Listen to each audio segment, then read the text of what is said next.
तो दोस्तों ये है बोट का बेसहेड 225 जिसे मैंने अमेजोन से परचेज किया है 600 में। ये सबसे बेस्ट है अपने प्राइस के अकॉर्डिंग। इससे बेस्ट मतलब इससे बेस्ट ईयरफोन नहीं आता है मार्केट में। चलिए इसकी मैं डिटेल्स अनबॉक्सिंग करूँगा और रिव्यू दूंगा, फुल रिव्यू दूंगा इसके बारे में। और अगर आपको और भी ईयरफोन की अनबॉक्सिंग देखने में इंटरेस्टेड है तो ऊपर आपको लिंक मिल जाएगी, इधर या इधर कहीं पे मिल जाएगी, तो उसे आप देख सकते हैं। तो चलिए इस वीडियो को स्टार्ट करते हैं।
तो दोस्तों इस ईयरफोन को मैंने लगभग 3 से 4 घंटे यूज़ किया है, तो मैं इसको अब ईजिली बता सकता हूँ जो कि इसकी क्वालिटी क्या है। तो भैया इसकी ड्यूरेबिलिटी बहुत अच्छी है, ये इसकी मटेरियल बहुत अच्छी है, प्लास्टिक की मटेरियल है और जल्दी ये टूटेगा नहीं। और इसमें साल भर की वारंटी दी गई है वैसे तो।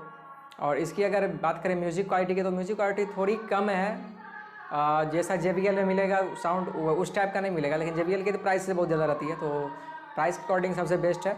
और इसकी अगर बैस की बात करें तो बैस सबसे हाइयर है, हाइयर मतलब जो बैस लेवल है उसको तो ये बिल्कुल भी पसंद आएगा, एकदम पसंद आएगा झक्का से उसके लिए। तो चलिए, और अगर बात करते हैं इसको ओवरऑल 5 स्टार में से कितने स्टार देने चाहिए, तो इसको मैं 4 स्टार दूंगा। और ये अपने प्राइस के अकॉर्डिंग सबसे प्राइस को जस्टिफाई करता है ये अपने। और अगर आपको वीडियो पसंद आए तो लाइक कीजिएगा, शेयर कीजिएगा दोस्तों के साथ और सब्सक्राइब करना ना भूलिएगा, क्योंकि मैं कभी कभी इस टाइप का वीडियो लाता रहता हूँ। तो चलिए अगले वीडियो में मिलता है। जय हिंद।